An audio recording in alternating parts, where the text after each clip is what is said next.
I'd like to call to order the Tuesday, April 19th, 2022 Garrison Board of Education regular business meeting. Dusty, will you call the roll, please?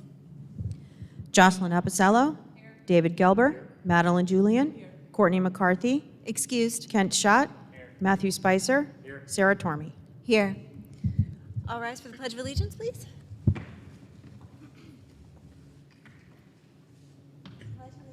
To the flag of the United States of America, to the republic for which it stands, one nation, under God, indivisible, with liberty and justice for all. Thank you. Now I have a motion to enter executive session. Be resolved, the Board of Education of the Garrison Union Free School District hereby enters into executive session for the purpose of discussing contract negotiations for tuition for Garrison students attending high school. May I have a motion, please? Thank you. All in favor, please say aye. Aye. Nays, abstentions.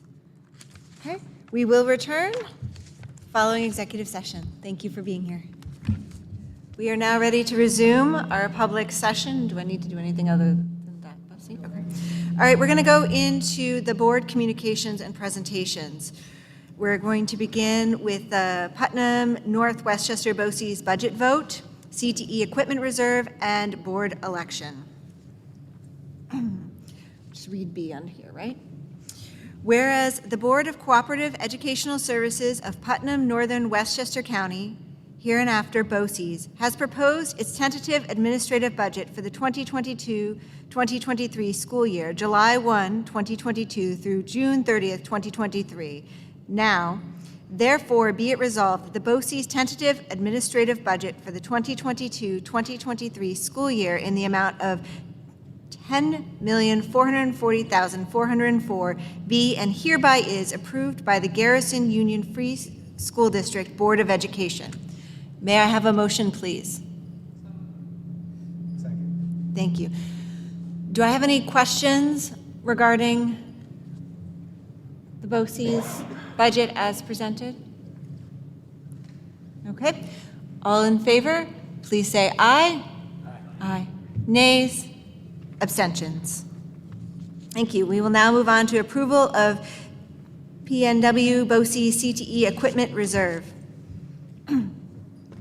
Whereas the Board of Education of the PUTNAM Northern Westchester Board of Cooperative Educational Services, PNW BOCES, has determined that it would be in the best interests of the PNW BOCES and its component school districts to establish a Career and Technical Education Programs Equipment Reserve Fund, CTE Equipment Reserve, the purpose of which is to support the replacement and purchase of advanced technology equipment used in the career and technical education instructional programs conducted by the PNW BOCES as provided in Educational Law 1950-4EE and 170.3K of the regulations of the Commissioner of Education, and whereas the law requires the approval for creation of the CTE Equipment Reserve by a majority of the boards of education of the PNW BOCES component school districts, therefore be it resolved that the Board of Education of the Garrison Union Free School District hereby approves the establishment of a Career and Technical Education Equipment Reserve Fund at PNW BOCES in accordance with the requirements of Education Law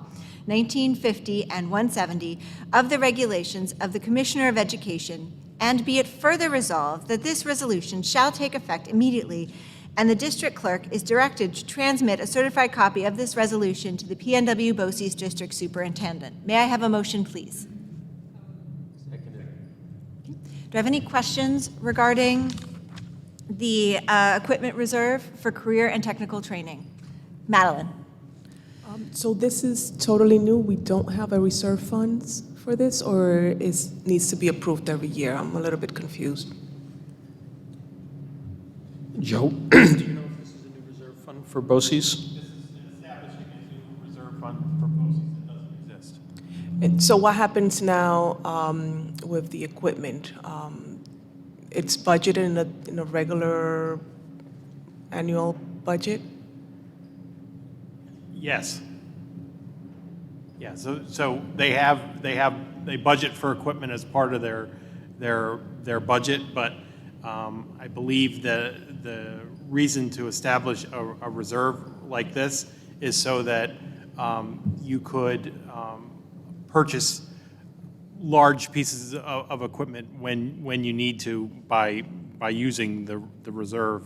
The BOCES could do that. So if they had a specialized piece of equipment that they need to buy during the middle of the year in order to run the program, let's say, for example, their frame machine that they use in the automotive program breaks and they need a new one, they could, as a board, as a BOCES board, decide to purchase that using the reserve funds. So that would be the reason for the reserve. Okay, thank you. Do I have any other questions regarding the reserve? Okay. All in favor, please say aye. Aye. Aye. Nays? Abstentions? I'm going to move on to the election of PNW BOCES board members.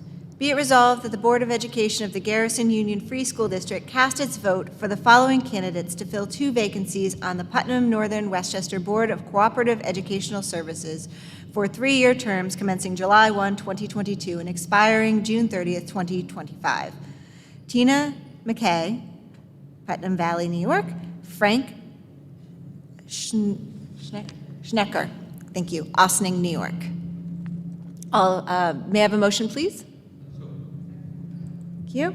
Any questions regarding the board members' elections? Okay. All in favor, please say aye. Aye. Nays? Abstentions? Okay, we're now moving on to the discussion and adoption of the board meeting schedule for 2022-2023. Dusty, do we have the ability to call that up on that screen, or is that too complicated? So everyone can see it up there.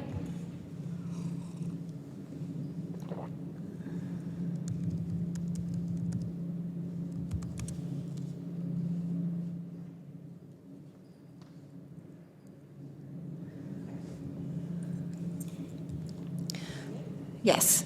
Do I have any questions, thoughts on the calendar as presented? I have one. Would anyone object to adding perhaps another March meeting? Given how much time and energy goes into our budget process, I believe it would benefit us to have additional meetings in March prior to the budget adoption meeting. So we don't have to schedule them extra next year and like catch up?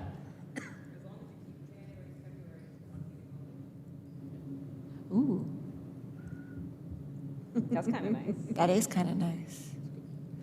Because Yeah. they're kind of light months usually. They are usually, I agree. So March 29th? Yep. Okay, any other? Is it possible for the 6 p.m. meeting to be at 7 p.m. so I could be after work? Yes, that was so the reason that was done was it was like a historic thing for the summers, but if no one else objects, I'm happy to move them to 7 if that's for everyone who's working. If it's okay with the rest of the board. Okay, sure, you. I have no objection. Okay, so we're going to move those now. As amended? Okay. Be it resolved that the Board of Education of the Garrison Union Free School District hereby approves the Board of Education meeting schedule for the 2022-2023 school year as amended. May I have a motion, please? Second. Okay. All in favor, please say aye. Aye. Nays? Abstentions? Great. We need to change it further. We'll amend it again. Okay. We are now going to move, let's see the budget presentation on here. To some slides for State aid. universal state aid pre-K.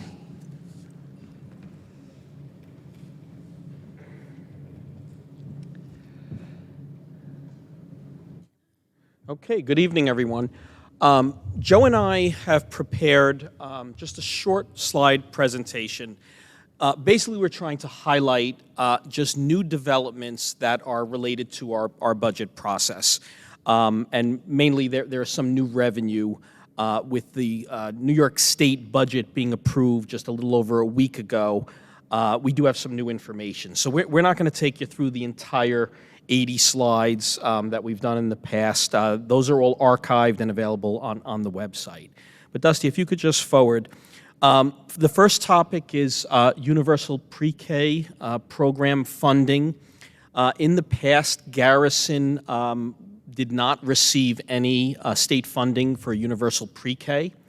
However, last week, it was approved. $5,400 per pupil is available to us. So on this slide, you can see if we were to open a program, and we haven't decided that yet, but if we were to enroll 18 students, the district could receive $97,200 in state aid. Again, that's $5,400 per pupil. Some of the requirements, this funding is only available, or the program would only be available to students who reside within the Garrison School District. They would need to turn 4 by December 1st. And also, this has to be done by lottery. This is a state requirement. So you would set up maybe a 2-week window for registration. If you limit this to 18 seats and 25 students or parents apply for their children, you basically draw names from a hat. And the first 18 receive those seats. Next.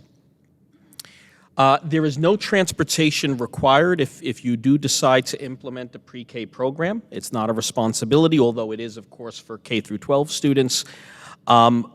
We would have the program here for 5 hours per day. That is pretty typical in other districts that run these programs. Typically, you will start after your arrival is cleared out and the buses move out. Then you have parent drop-off for the younger children in pre-K, and then you do the reverse in the afternoon. You try to dismiss them around 2 or 2:15 before all the other transportation. Also, there's a requirement that what you teach is aligned with the pre-K standards from New York State, and there's a requirement to have a certified teacher as well as one paraprofessional running the program. You do also have an option, I'll point out, to go up to 19 or 20 students, but then it requires a second paraprofessional. So you will receive an additional $5,400 for student number 19 and student number 20, but that extra revenue would not offset the cost of an aide. Additionally, I think 20 would be high for a pre-K program, and so I would not recommend that. I think 18, if we were to move forward, 18 would be a reasonable number and the appropriate number. Dusty? So this, one way we could approach this, potentially, this is currently our class sections and our projected enrollment for next school year. You can see that at the elementary level, we have 2 sections of K and then 1 section of everything else except grade 5, where we do have it in 2 sections. Dusty, if you could flip forward one more. One potential way to approach this would be to combine grade 5 into 1 section of 23 students. It would free up a teacher, it would free up a classroom, and those resources, that teacher and that room could be used for potentially a pre-K program. Dusty, one more. I just added this because if you look at the bottom right, the total sections basically would remain the same. It would be 12 sections. And then one more slide just shows the staffing. The staffing would not change at all if we were to decide to move forward. Okay, now before we get into the lobbying effort, maybe we'll take a pause and just, are there any questions about the universal pre-K funding that has been made available to Garrison?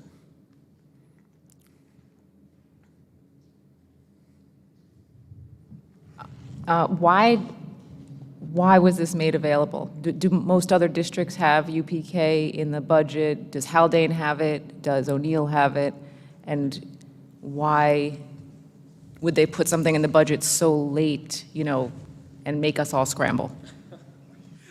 That's a great question. I'm sorry to laugh, but Jocelyn, that is how Albany works sometimes.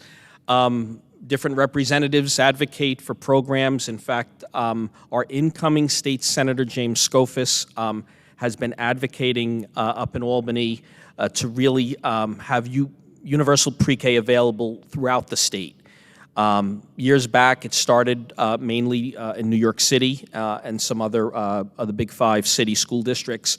Then it started to expand beyond those districts, and his push has been to really make this available statewide. So this year, Mr. Scofis, as well as other representatives, were successful in their efforts, and there's been a lot more money added to the pre-K funding, and Garrison was one of the beneficiaries of that extra funding. And Haldane does have an allocation similar to ours.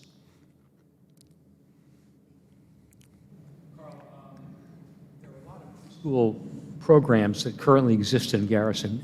Do we know that there is a need for this program here? David, that's a great question. We don't know for sure. What I will say is parents, remembering back when with my own 2 children, we were considering pre-K programs, you typically start earlier than this time of the year. So some programs have waiting lists, so parents are usually planning pre-K sometime, in the fall, late fall, midwinter. So I would suspect that our pre-K parents have already signed up for programs. Whether or not they would, withdraw their children from the programs they're in and potentially lose a deposit, I don't know how it works. I'm sure it varies from school to school. And enroll them here in Garrison if we were to move forward. That answer we don't have, or that information we don't have right now. Oh, goodness. Let's go Madeline, Kent, Matt. Just to follow up on David's question, there are a couple of pre-K programs in Garrison. Is there a way to work with the existing pre-K programs and instead of building a new program here at GovS, work with them to give them access to this funding? Yes, Madeline, I'm glad you brought that up. There is an option to partner with a preschool. And what could happen is the district partners with that preschool, and basically it's like a voucher system. The students or the families would receive $5,400 and be able to apply that to attend school elsewhere, a school that we would need to partner with. The only challenge is that there are a number of requirements. I showed you a short list of requirements, but there are additional requirements with spacing, with fire code, things such as that. So any school you partner with must meet all those state requirements, including a state certified teacher, of course. But that is a possibility, and we haven't done that outreach as of yet, and that is also something we could take a look at. I have a couple questions. The first is, what would be the difference in this program versus a traditional preschool program that we might have in Garrison? So is there a curriculum? Is it very structured, or what would, if a parent were to sign up for this, what would they expect? Good question, Kent. It's hard for me to say. I know it would be different. For example, there are some Montessori programs out there. They typically function with multi-age groups in one large area, and there are stations, and they have developmentally appropriate activities for the students. So this would be different from that. This would be a curriculum. Again, as I said earlier, there are state standards for pre-K, certain basic things that need to be covered. So it would look different from a Montessori program, but some of our other pre-K programs, I would imagine it would be very similar. I do know that we have a number of half-day programs, private school programs in our area, and this would be close to a full day. I mean, it would be considered full day. It would be probably about 5 hours, maybe 5 hours and 15 minutes, which that is considered full day.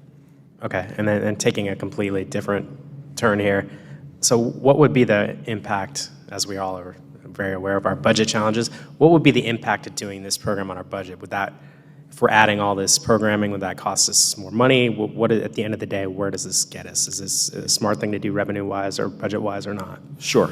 That's an important question. Basically, if we do it the way I proposed, by using existing staff, there would be no budget impact. And in fact, to take it a step further, we would generate additional revenue that we currently don't have. So if we use an existing teacher, an existing aide, and reassign them to the kindergarten program, and we, for argument's sake, signed up 10 children, we would receive $5,400 or $54,000 for those 10 children. And that is revenue that we currently cannot access unless we implement the program. So that 108,000 is a zero if we don't do it. And actually then there's more, just to be clear, there's more money that would be positive for the budget if we did do it and got 18 kids. Is that's kind of the idea? That is accurate, Okay. yes. Yes. Matt? I was going to ask the same thing. David? Carl, is there a way at this point, could we do some kind of a survey of parents of that would be eligible for this program? I mean, is there something we can do as a board to try and get a sense of whether there's a desire and need for this in the community? Because we only get the $5,400 per student if there's a student who is interested and enrolls. So for it to be a revenue driver, we need kids for next year, and it is April. So that's your point, right? We want to make sure. Yeah, I want to find out whether there's a need for this, whether there are people who want to enroll their kids in it. Can we do that? Yeah, I think, David, you're making a very good point, and we don't have an accurate list of every parent of a 4-year-old. We know of some. Of course, we have some current parents who have younger children, so we're aware of that. We could do some advertising, and we could do outreach to those families that we know have younger children, and with some advertising, try to gauge, the interest and how many people would potentially attend a program such as this if we were to move forward and offer it. So we could work on that over the next week and circle back to the board.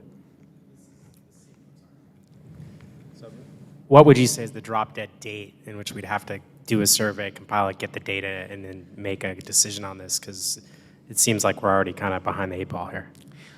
To be honest with you, there's no drop-dead date. If I had my preference, we would have been offering this program and talking about it, back in January, in a perfect world. But the funding, again, was approved just last week. So the sooner the better, but keep in mind, Kent, to run the program, the proposal I'm making is not to add any staff. So we have the level of staffing that we have in our budget proposal, and that would remain the same, whether we do it or not.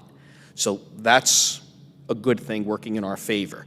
I'm being more mindful of parents. Parents want to know where their child will be in September. Families need to make plans. So I think the sooner, if we decide that we want to move forward as a district, the sooner we do that, the better. So my understanding is it would be, to make it fiscally responsible for our district, it would need to be capped at 18, because if it went over the 18, we would then need to add a paraprofessional. Is that correct? Yes. The So- state regulation, 19 or 20 students, you need a second paraprofessional, and then we would need to hire Sarah.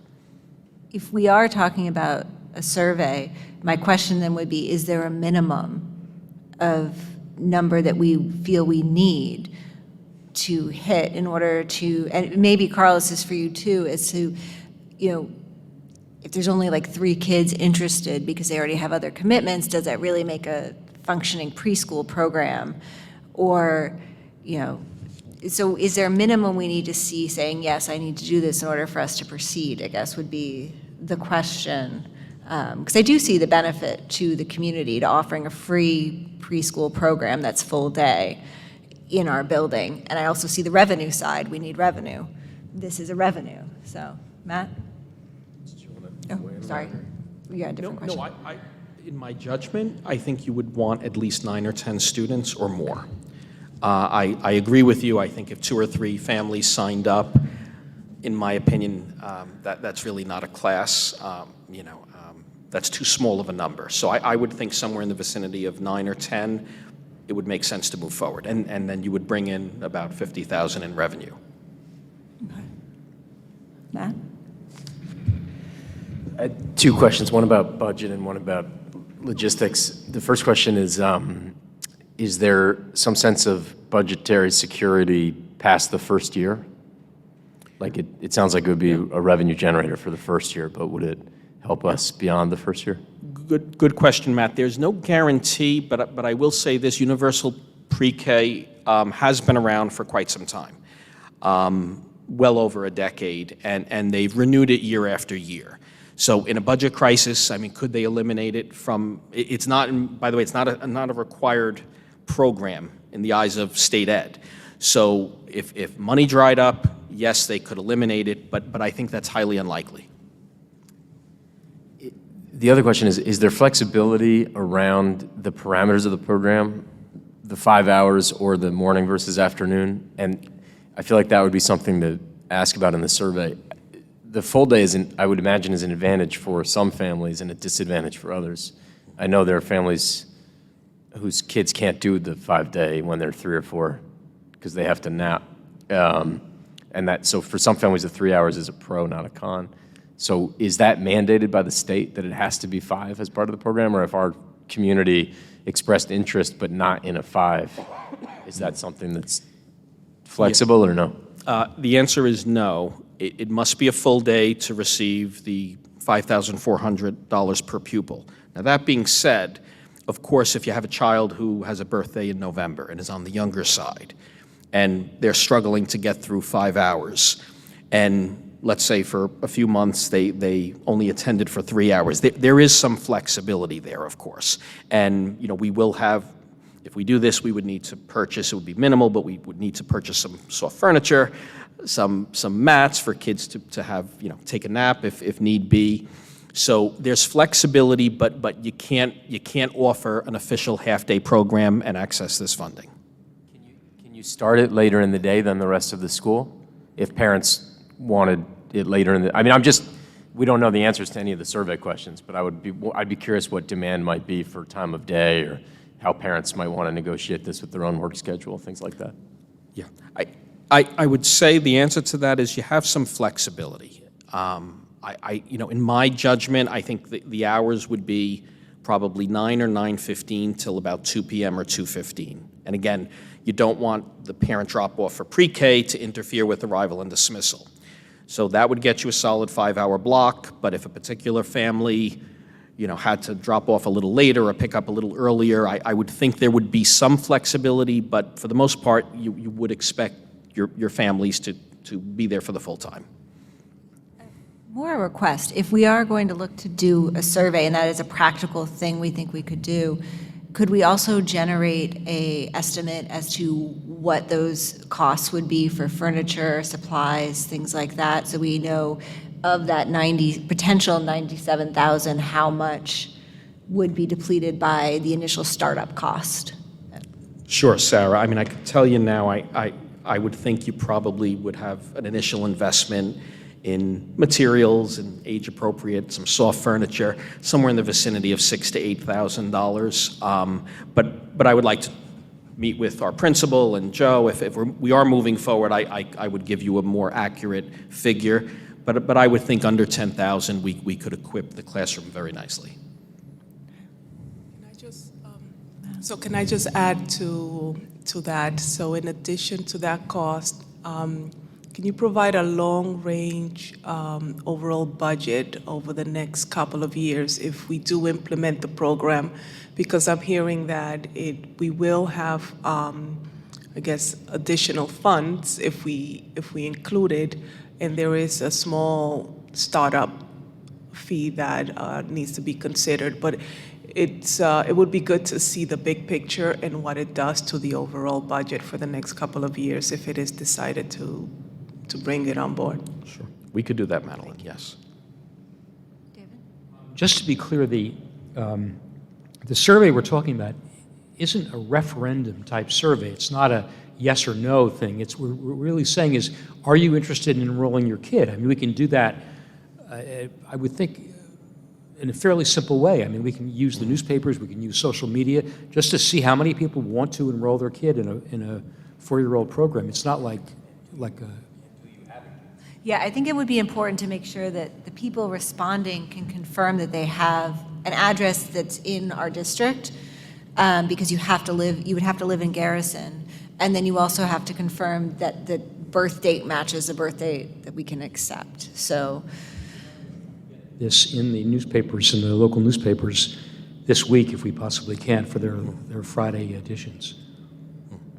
I think that's very doable, David, and I agree. I think it's important to gauge interest and how many people would potentially take advantage of it before we do anything else.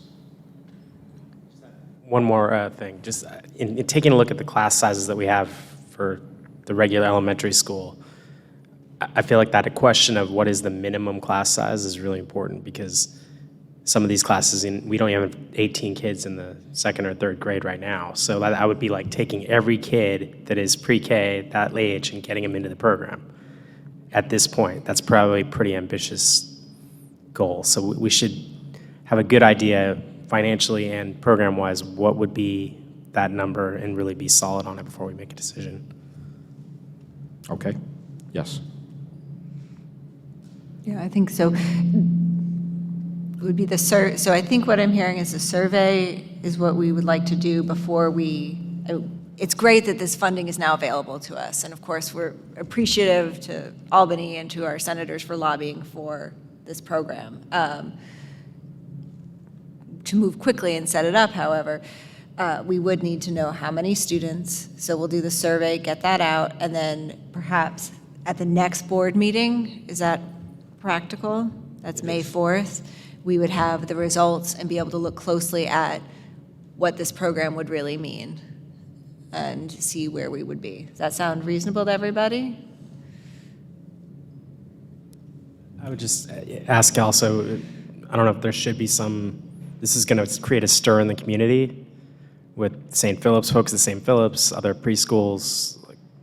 We should just be cognizant of that. That could, folks might be a little prickly, especially if you're working or you own a preschool. Yeah. We're putting this out there. So we should know this is why we're doing this. We should just be very cognizant of that. I agree with you. We have very good relationships with our local schools in the area. And of course, you don't want to, pull students from other programs. I think it would need to be explained that, we have money available to make full-day pre-kindergarten free to families. And if we don't move forward and implement, we leave that money on the table.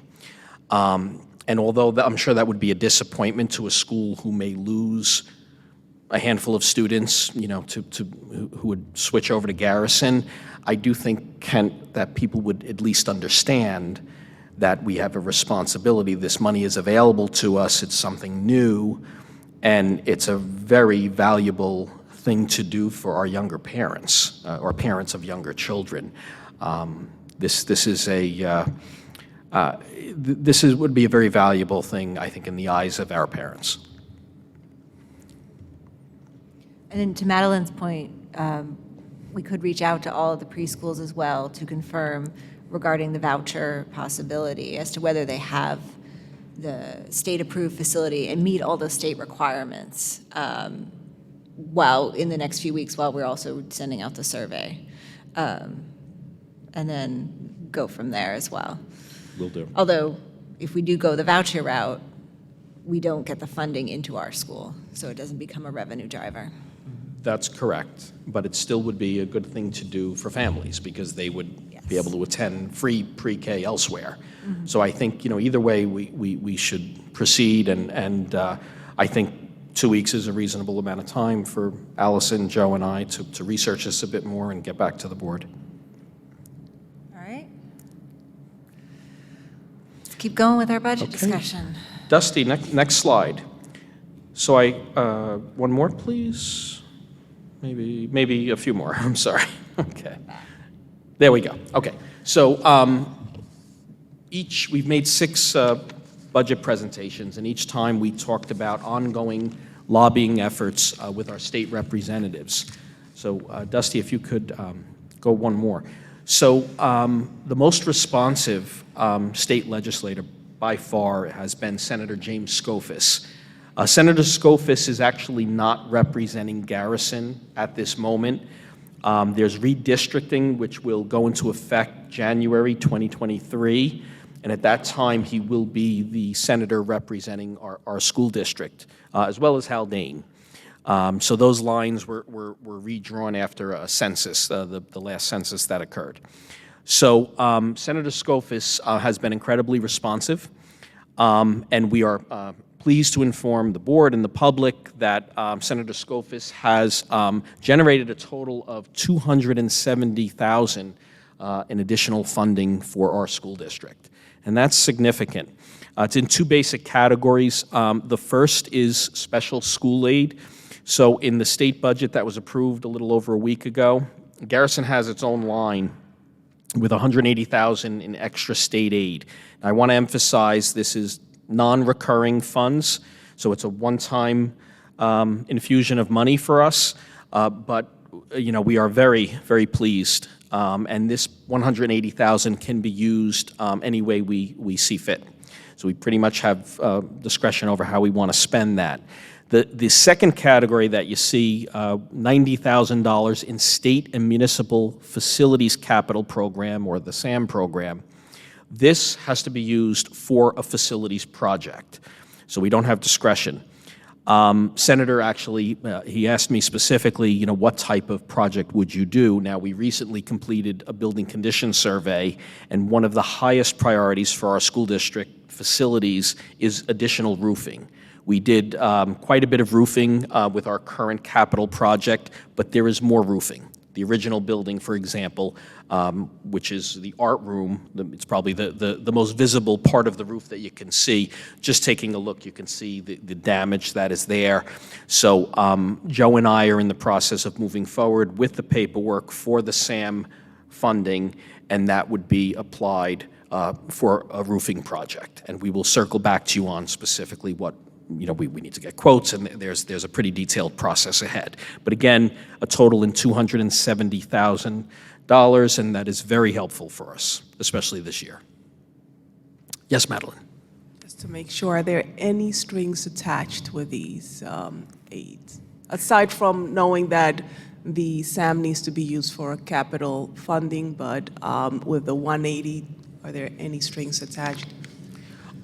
There are no strings attached. I will say, though, the senator, was very excited. One of his big initiatives was universal pre-K. And initially, he gave us the good news that he approved $180,000, and then told us the good news about the pre-K funding. And when I indicated that the cost of the people that would be running the program may be a little higher, he immediately said, well, I'll try to help you with additional aid. So I don't see that as being strings attached. The senator, I think, has really, really been motivated by our story. He reviewed our budget presentation information very carefully, and he knows that we have a legitimate need. I think that's what really motivated him. But he also indicated that he would love to see us and try to support us in getting UPK off the ground because he believes in it, and it's something that he's advocated for in Albany.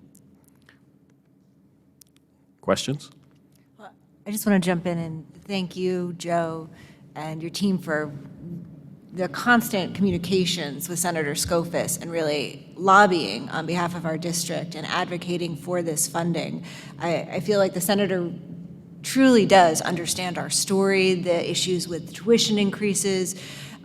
He knows the details of this, and I think that's because of the meetings you've had involving the student government, bringing our kids into this and helping lobby has, the effort shows. So 180 in special aid to be I think it's one of 6 school districts that have a line item in the state budget. Yeah.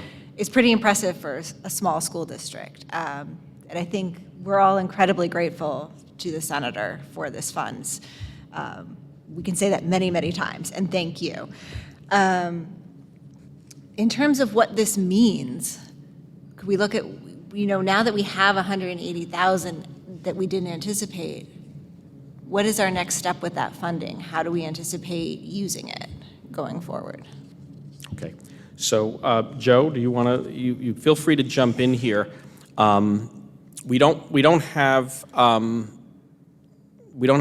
clear idea of how we want to use the entire 180,000, but we have discussed potentially using a portion of it to reduce the tax levy. And that is something that would be a board decision. So tonight is the actual deadline. You've already adopted the budget, and that budget is basically a 10% tax levy increase for the public to vote on May 17th, as you know. But you do have an opportunity this evening, if you chose to do so, to apply a portion of that 180,000 to lower the tax levy. So that is something that I would, basically ask the board to give us feedback on, if that is something you're interested in doing. Dusty, could you go one more slide? So, Joe will give you a little more detail about a potential way we can approach this. Thank you, Carl. So what we wanted to do is talk about making an amendment to the revenue budget. So the expenditure budget that we're talking about is basically unchanged. So the budget that you adopted as far as the expenditures last week, we would, or the week before last, we would keep that. But we potentially could use some of the revenue of the 180,000 to support next year's budget. We would require, or we would use the special aid that we got, so some of the 180,000, and the clean fuels rebate, which is non-recurring funds. We would use those to support next year's budget. And this is basically in recognition of the size of the tax levy increase. We could use 80,000 of that special state aid to be included to support next year's budget as a revenue. Next. Why not, I guess, why not 180? Well, the reason why 180 or 80 versus 180 is because it's non-recurring revenue. So the more non-recurring revenue that you use to support a budget means the year after, then you have to make up the difference with some program changes or getting additional revenue another way through additional overrides or some other method. So we're thinking that 80,000 of the 180 we could use to support next year's budget. But if we went and we used all 180 of it, that would create too big of a fiscal hill to climb in the following year to build the budget. So it's a long-term look at this. Basically, that if we used it all this year, then we'd be under the gun next year and have to make some serious cuts next year. Yes. And long-term, just speaking on long-term, we also still, with regards to the high school contracts, potential high school contracts, we don't have, I know we're still in discussions, you can speak to that a little bit more, but we don't have a fixed rate locked in, so there could be another increase if we use the whole amount. It could potentially put us in a bad spot again next year. Yes, so essentially the tax cap basically grows upon your tax levy that you had from the prior year. And if you use a significant amount of non-recurring revenue and you artificially hold the tax level down below what you need, that just means a bigger lift that you put towards the following year. So we're not recommending that the district would use all of that special aid fund to support next year's budget. So we are suggesting that possibly you could use 80,000 of it to support next year's budget. Next. So this is a revised revenue budget to reflect a couple of things. It reflects the actual adopted state aid, and it reflects the use of 180 or 80,000 of the 180 to support next year's budget as a part of the appropriated fund balance. When you look at the state aid runs that come from the state, you see all of the lines that I have here on our estimate. You see those. And then you also see a new allocation for universal pre-K. And if you look at the bottom of the sheet there is an allocation of 108,000 is the maximum allocation for Garrison to support universal pre-K. But that is, if you use that, that is handled through the special aid fund. So it's not part of the general fund. It's handled like our other grants, like title grants and our other federal grants and state grants. So that's why I've included it here, but just as a mention, and it's on the bottom.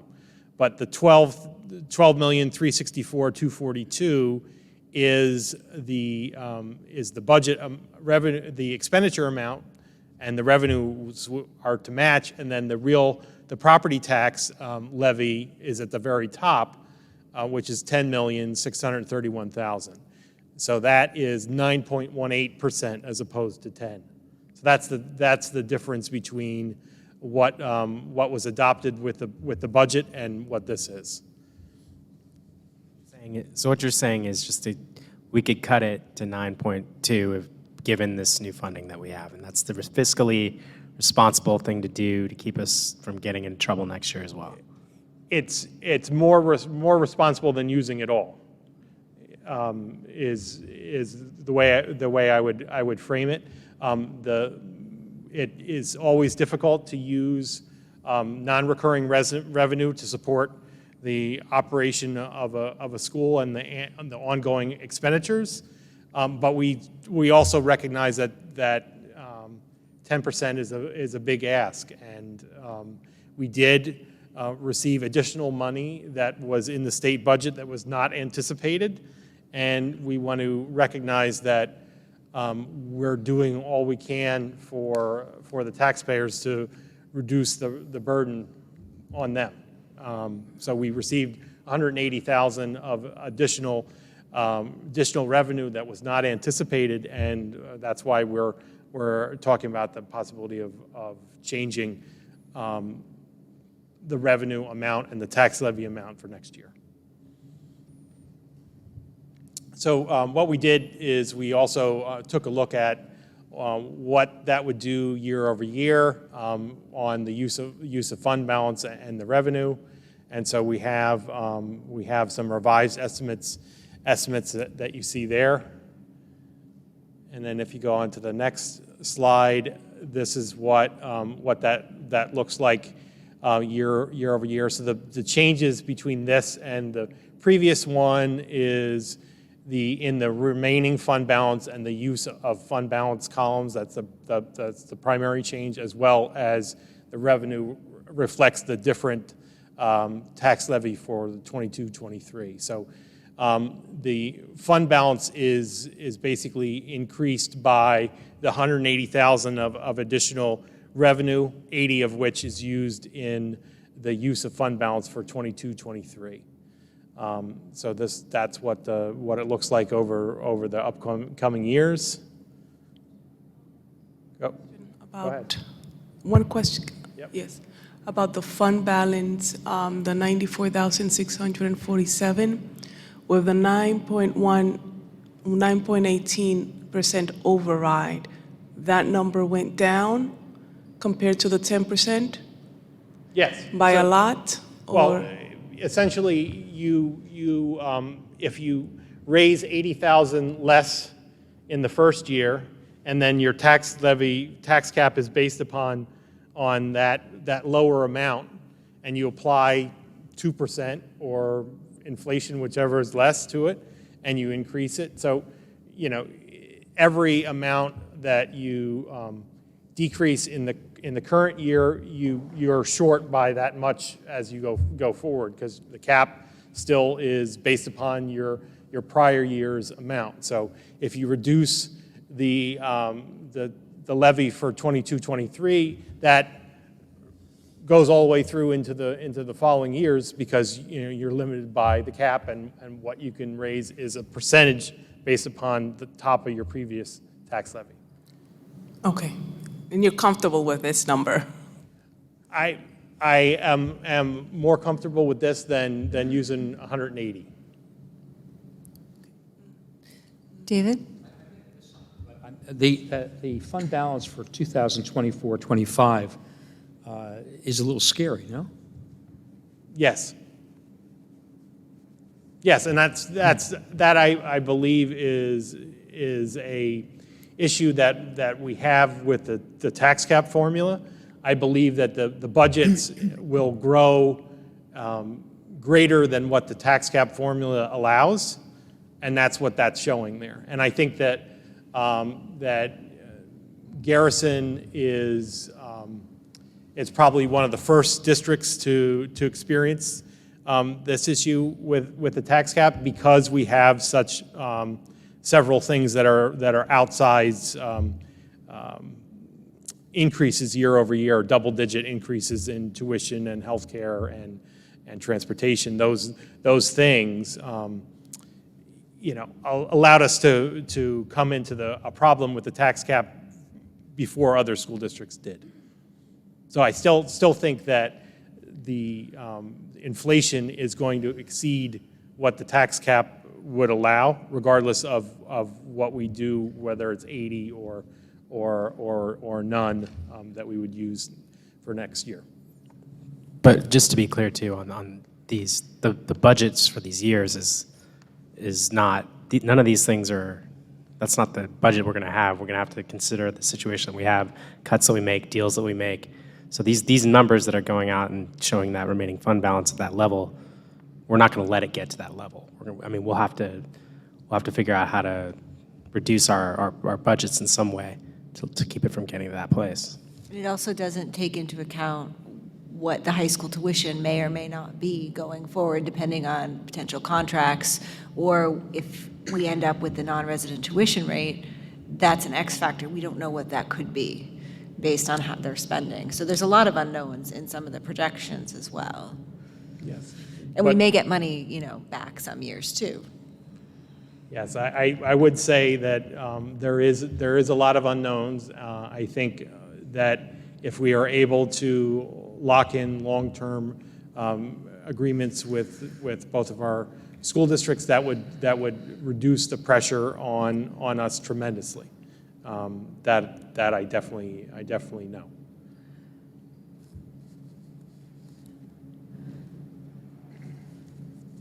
Do you want On to the next. to keep going? Okay, so this is the revision of what the tax cap would, or the tax override would be. So 9.18% would change the increase to 89 cents per thousand of assessed value, and for $300,000 market value house, your increase would be $267, and then $445 for 500,000, or $890 for 1 million. And so what we're asking is to revise the property tax report card, because that's the item that that has the revenues and expenditures on it, including the use of fund balance and the tax levy. And this is just the portions of that property tax report card that would change. So it's the go back one. So the items that change on there is A, the proposed tax levy to support the budgeted amount is 10.631, which was like 10.7 something before. And then if you go to the next page, the amount of unrestricted fund balance reflects the use of the 80,000 and the recognition of the 100,000 as going into undesignated fund balance. And then the rest of the report card is exactly the same as it was before, so I don't show it here.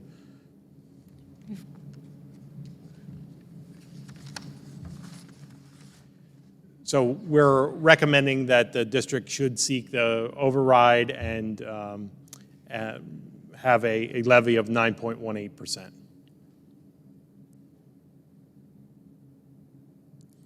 And the other items that we have is we do have a budget meeting next week. It's a community forum that's being done virtually through the Desmond Fish Library, and it's an opportunity for the public to ask questions about the budget in an informal way, like some of the previous budget workshop meetings that we had before the board adopted the budget.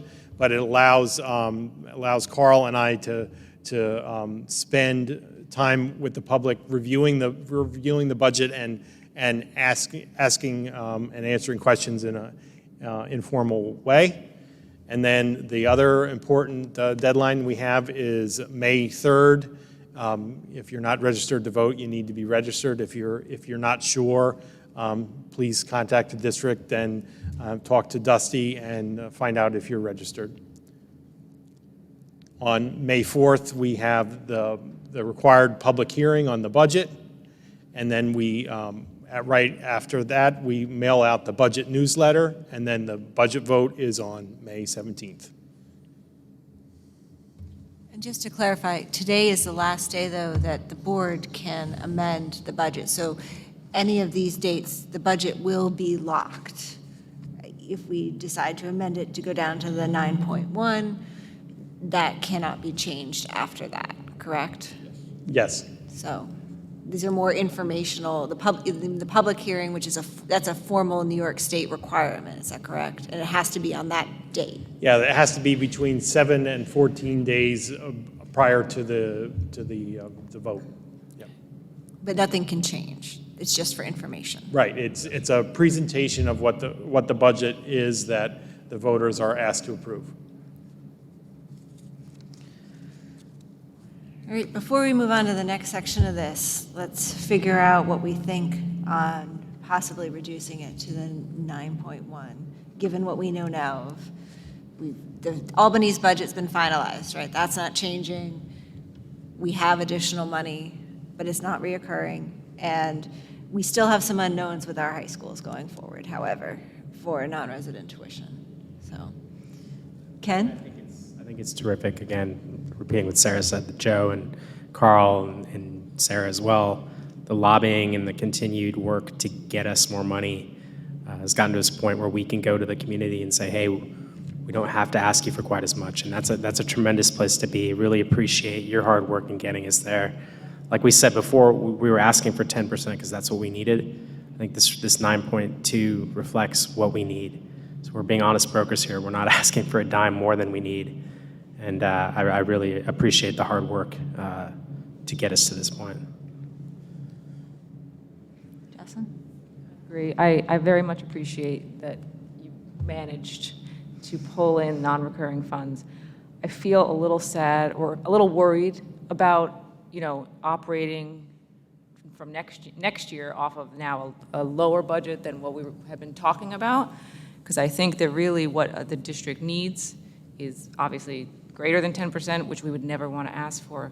So I feel very, I think it's an important move to reduce from the 10 to what you're feeling somewhat comfortable with. Because it is money on the table that was unanticipated, just like all the expenses this year that total $760,000 were also unanticipated. So we're just going with the flow, and we should make use of it. David? was really struggling with this one, but I think what's really important here is that, in addition to the fact that you've really done some amazing work in terms of lobbying, I don't mean to sound like one of President Putin's inner circle applauding the work of the boss, but anyway, but I think the important thing is to let the taxpayers know that we're responsive to their own concerns about what this means. I mean, I think, you know, that's not an insignificant amount of money to be saving, and I think that we have heard, we're listening, and I think this is a response to that.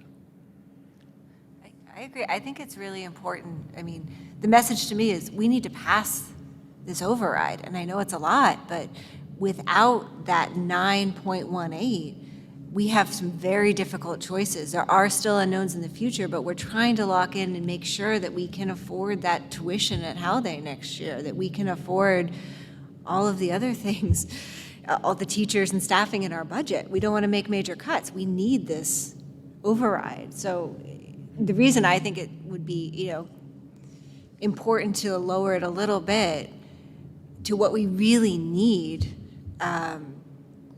is to make sure it passes. And we can't tell people how to vote outside here, but in this forum, we can say this is really key. Like, without this, and if the sticker shock at 10 is a lot, I hope this shows that we're really listening and trying to get this down to a place that this is exactly what we need to make sure we can afford to send our kids to the high school of their choice and preserve that choice for next year, and that we can afford to keep the levels of staffing that we feel we need to maintain academic program. Without this, I mean, you're not showing the contingency slides again tonight, but that will be part of the public hearing. I assume it will be part of the 25th, but if we go to contingent and this isn't passed, then we are cutting staff. We are looking closely at you know, where our kids go to high school, maybe not next year, but maybe in the future. We may still be making that decision. So I think this is really key, and that's the message I hope we can continue to share. Madeline? So to go back to the fund balance, I checked the previous presentation versus the new one here. And in 2024, 2025, the difference is actually not that much. We get $60,000 less with the 9.18 override, which to your point, Ken, we should be able to find $60K in savings with the negotiations in the next couple of years. So it's a no-brainer. I think the 9.18, it's a go on my end, and it's fantastic. I just want to thank everyone for working on this and getting the funds and lobbying on Garrison's behalf. This is great. Yeah, I agree with all that. Thank you. All right, so it sounds like we have consensus. Before we move on in that presentation, Dusty, do I do this now? I have a legal's given us a request for approval to amend the property tax report card. Do we wait and do that under? We have more of this presentation to go. So should we finish that and then do this under old business? And so, yes, under agenda changes, we will add this, and then we will go on. We'll go on. Okay. Just don't let me forget to put it in the proper place, please. Thank you. So next up in this, we're going to do a brief discussion on senior citizen property tax exemption and what that means and what that is. This is more, and this is not for, I want to just frame this for you, Joe, for the board. It's not for a decision tonight, it's to give us information and what our potential next steps would be should we wish to pursue a senior citizen property tax exemption. Okay, so this is different than the STAR program and the enhanced STAR programs. The enhanced STAR program is for taxpayers that are over 65. There is an additional STAR credit. So this isn't that. So this works very similar to a veterans exemption, meaning that if there's additional senior citizen exemption that's established the exemptions that's given to the senior citizens, the additional tax is placed upon the rest of the tax base. So that's how it works. School districts and municipalities have the option to offer this exemption. It could reduce the property taxes for senior citizens who are at least 65 years old by 50%. But that's based upon an income limit. The income limit could be as low as $3,000 or as high as $29,000. And then it could have a sliding scale that reduces from the 50% to some lower number as high as 37,000. So it's a very low income cutoff, but if someone that lives in Garrison has an income that's below 29,000, if the district offers this exemption, they could reduce their property taxes by 50%. Now, this is not something that could be done in time for this year for the senior citizens that would be subject to the tax increases that we have for this upcoming year, but it is something that we could put in place for the following year if we so chose.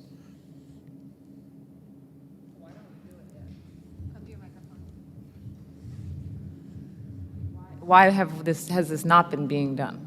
Is it just kind of a new program, or we are just learning about it, or? It's not a program that every school district uses. A lot of school districts don't offer this.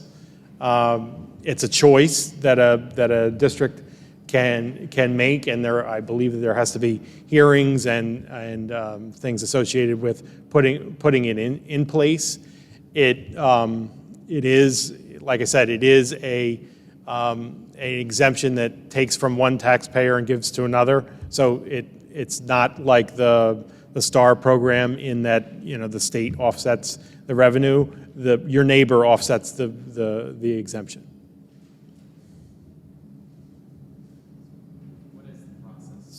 If you want to, you were saying hearings and.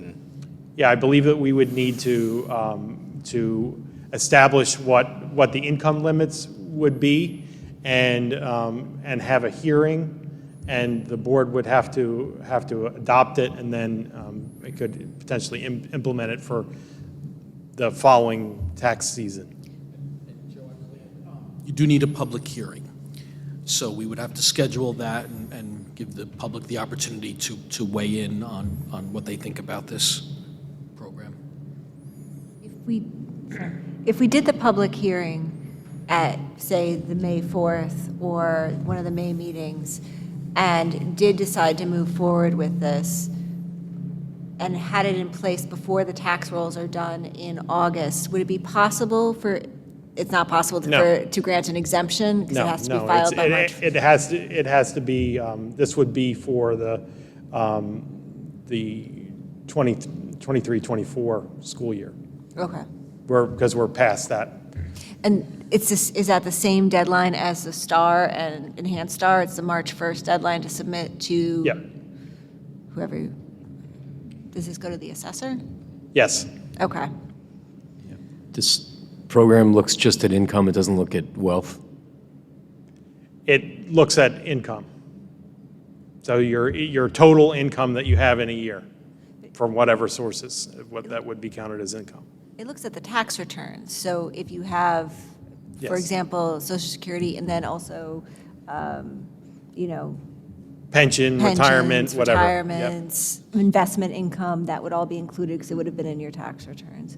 So the total of all those things has to be under the income limit. Does it include household? Is it the household income or is it individuals? Because we tax households, right? That I would have to review a little bit more to know exactly. I'd be curious prior to adopting if it's a household combined income or if it's individuals on the tax returns. Do I have any other questions? We're bringing it up because we definitely had some questions in the community with regards to this exemption, so we brought it to the board to discuss. Are there any, sorry. Yes, it does. If you are married, the income of your spouse must be included in the total. There are no programs like this that just look at income in this range without looking at age? No. And to clarify, we have the veterans exemption currently in place for our district, which has Yep. been longstanding.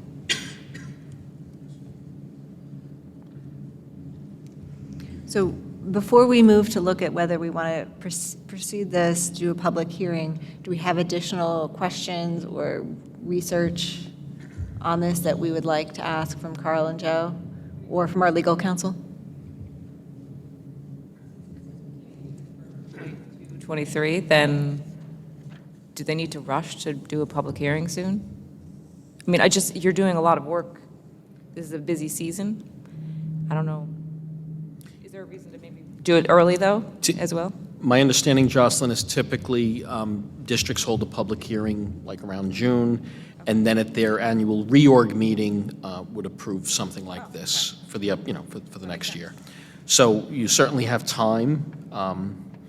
But again, I think this is being responsive to some of our attendees who have voiced some concern about senior citizens being able to afford the tax increase.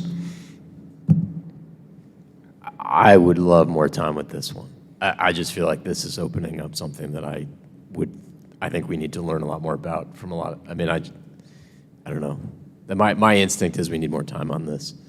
Yeah, we're not asking the board to make any action tonight. We're just giving the opportunity for you to understand the program, understand that the public has asked about these sorts of things, so that's why we brought it here to discuss. This is one of the only programs that is a board decision. I know there's some of other programs that perhaps the outside the school board they can implement, but this is one we have control over. I'd like to know which districts do this. I'd like to know where. I'd like to know in the districts that do it, how many people and what percentage of people qualify. I'd like to know what are the reasons for the districts that don't do it, why don't they do it. I'd like to know the impact on, if this program is implemented, what is the effect on the neighbors under 65 and on the neighbors over 65 who don't qualify. And I'd like to know how many people qualify. That's why I need more time. They need to apply, right? So Yeah. we wouldn't necessarily be able to know necessarily who qualifies within our district, right? Sort of, I'd love to know larger data. I know we can't find out specifics on our own district, but is there a sense generally of what percentage of a community generally qualifies in districts similar to ours in terms of property bases and income levels? And I think that is something we could probably get from the State Office of Real Property. I wouldn't know that information. I hate to give people all this stuff to find out amid all the work that everybody's doing right now. But I also don't feel qualified to weigh in without significant data. Maybe that's the stuff that would come up at a hearing. Maybe then before we move to a public hearing, perhaps we should have a follow-up on this, and we'll set it for June with the thought to adopt if we are interested at the reorg. But we'll push it off until later. Does that make sense? It may be something also that we want to look at doing a public hearing in the fall when people are not away for the summer as well, should we look at putting this in, which would give us even more time. Although in March 1st is the application deadline, correct? So if we want to put it in, we should give people ample time to apply as well. Right, we would need to have the program established, I would say significantly before then, so that people could apply for the program. I don't see why we couldn't get a hearing in June to get this done by the reorg and I think we should keep the momentum going on this. I don't want it to fall by the wayside. Okay.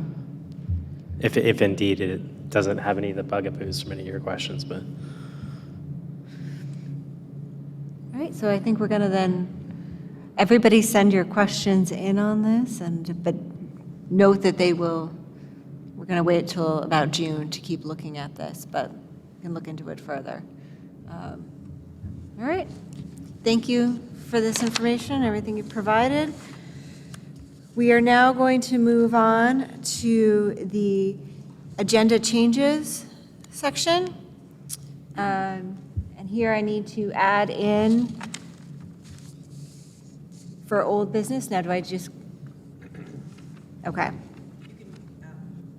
You can give the recommendation, what you're recommending for. Okay, first I'm going to recommend that we add to old business a request for approval to amend property tax report card. And I will add this as item B under old business. Is that correct, Dusty? Okay. Any objections to that? All right. Then I'm going to read the recommended action. Be it resolved that the Board of Education of the Garrison Union Free School District hereby approves the agenda as amended. May I have a motion, please? Second. Okay, all in favor, please say aye. Aye. Nays? Abstentions? This brings us to the public comment section. Just you want to grab the thing? I'll read this. Thank you, Jocelyn. Public comment is intended for members of the community to speak openly and voice concerns. In accordance with Policy 3220 of the Garrison Union Free School District, any person wishing to speak shall comply with all provisions of this policy. Comments about specific school personnel or individual students is a violation of board policy. Concerns regarding students or personnel should be discussed privately with the superintendent or appropriate administrator. Comments should be limited to 3 minutes, and speakers are asked to conduct themselves in a respectful manner. The board will listen to comments but will not engage in dialogue. Any necessary follow-up will be noted and provided through the appropriate channel. Members of the public wishing to speak during public comment period are asked to place their name and residence on the sign-in sheet, which I have here. I will invite Betsy Calhoun to the podium.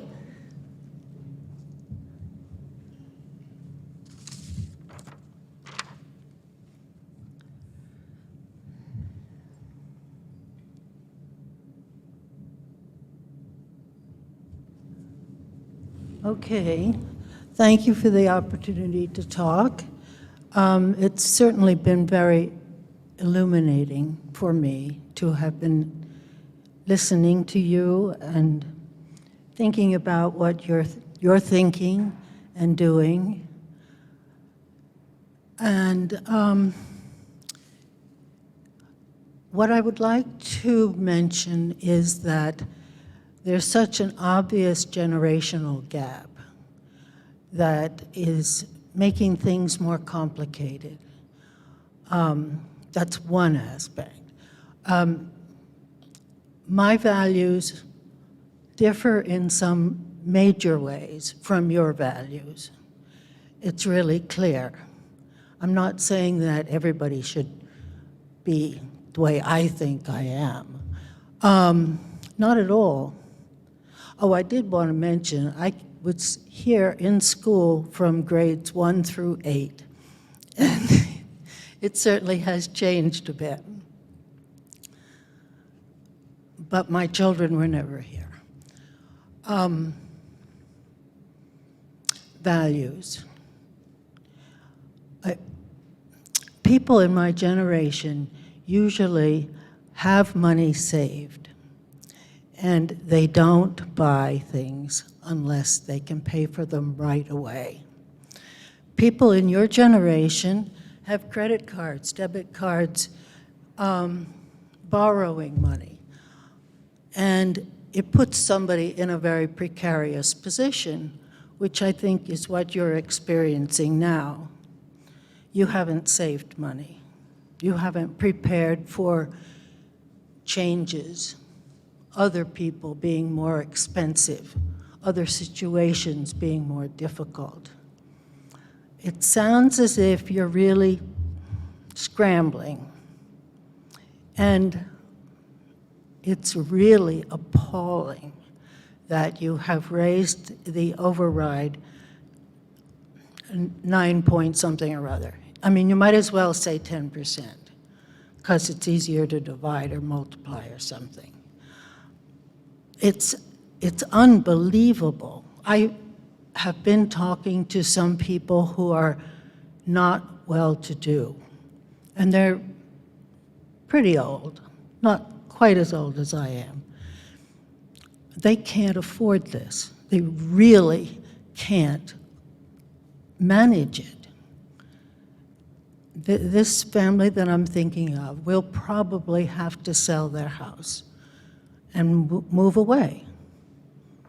I don't think you understand that there are people, and this is such a well-to-do area, that's all we see. We don't see the people who are really not well-to-do at all. And that, without the 10%, the school tax is the highest number in my budget. And I'm not struggling for money, but other people are. And I think of it like a work situation. If you're in business with the community without any written contracts, it's been understood, okay, every year the budget goes up. That's the norm. 2%, 2.2%, that's manageable. And all of a sudden, because you haven't saved any money, you haven't planned for changes like this. And I did see a list which listed things that you'd have to do in order to reduce the 10%. In fact, you could take away the 10% if you did some things that you're finding impossible. No. Students should be able to decide where they go to high school. Maybe not. There are all sorts of things that you could, in fact, do and still have a good program, a good school. But you have a good program and a good school without having the values that last. And I'm sorry about that. I know you're good people. I know you think you're doing the very best you can. And you do a lot of good. I'm sure the program is good, pretty sure. But the values of working with the community as partners in a working relationship, where's that? I don't see it at all. You have the ability to make us pay that much. That's not a happy relationship when you're not considering what this really means to a community. Appearances are one thing, but what's actually happening is another thing, and it's not good. I'm sorry about that. Thank you for letting me speak. Thank you. I do have the sign-in sheet if anyone else wishes to speak. Public comment remains open.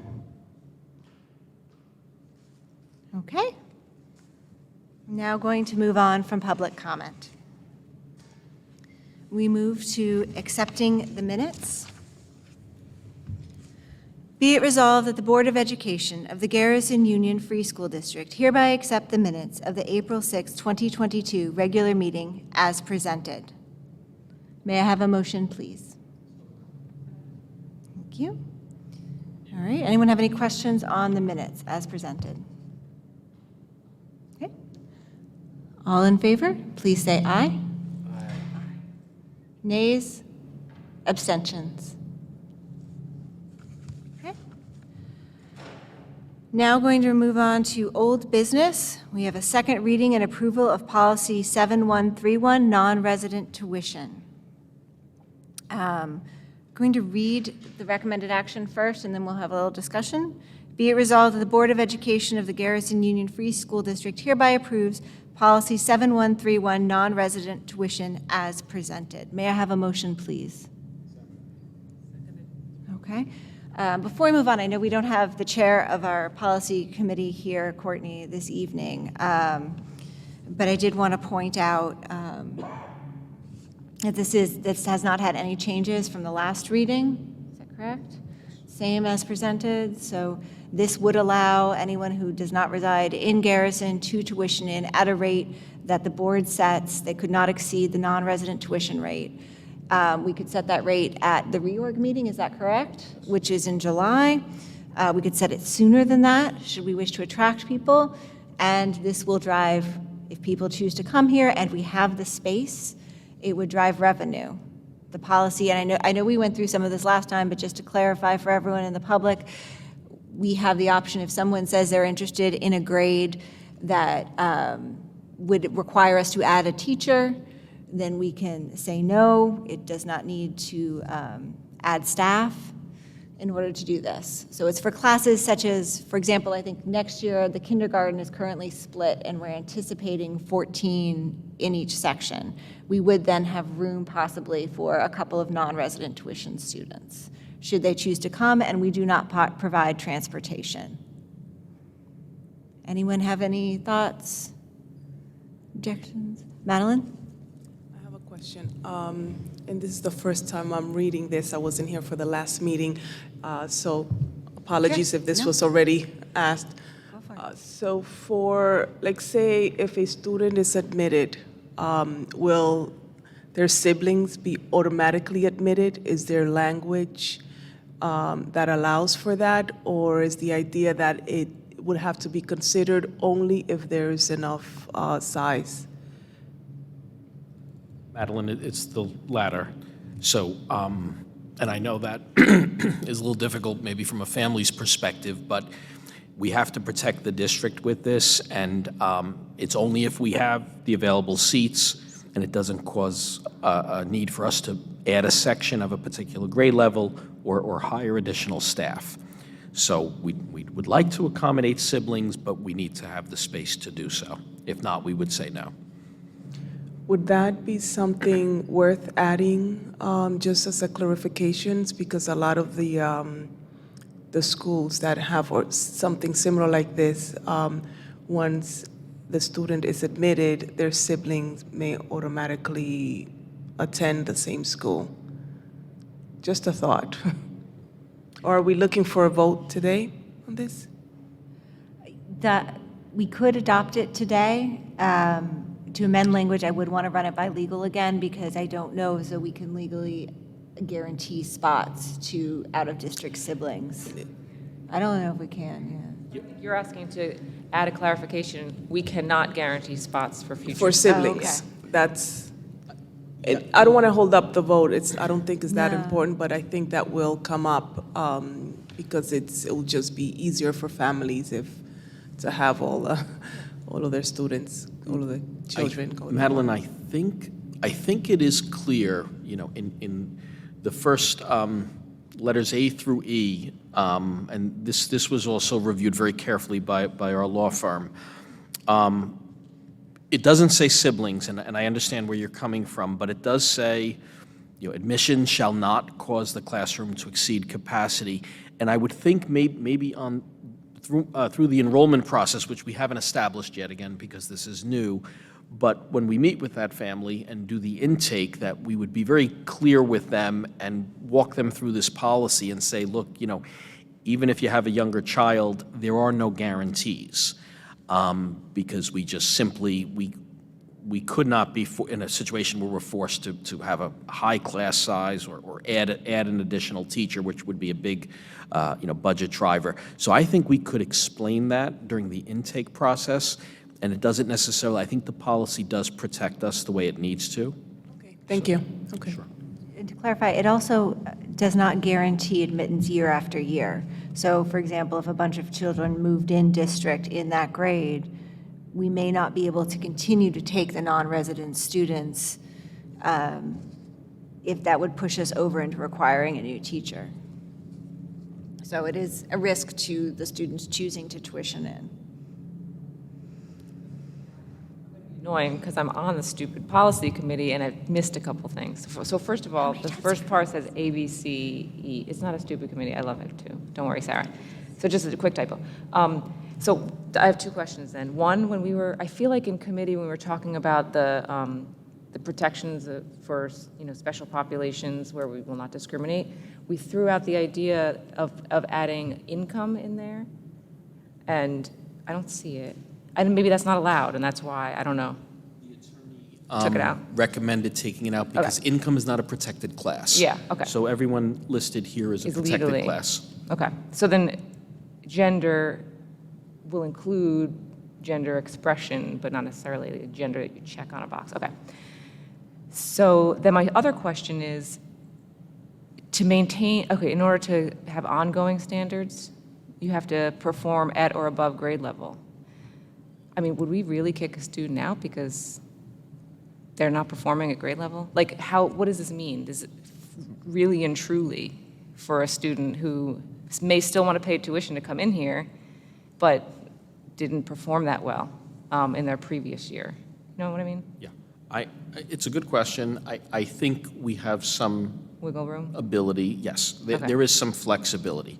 I think if a child was struggling a bit academically, we would never kick the child out. Okay. But if a child was 2 or 3 grade levels below and we didn't have the ability to really support that child properly, then that's probably a discussion. And I would think the parents would understand that, if the child is not at least close to grade level, that maybe this is not the best setting and there's a more suitable, placement somewhere. Thank you.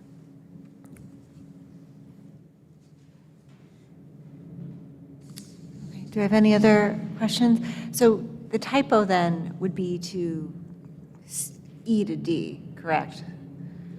So we can adopt this with that change in it, because that's a small, yeah. Letter typo, yeah.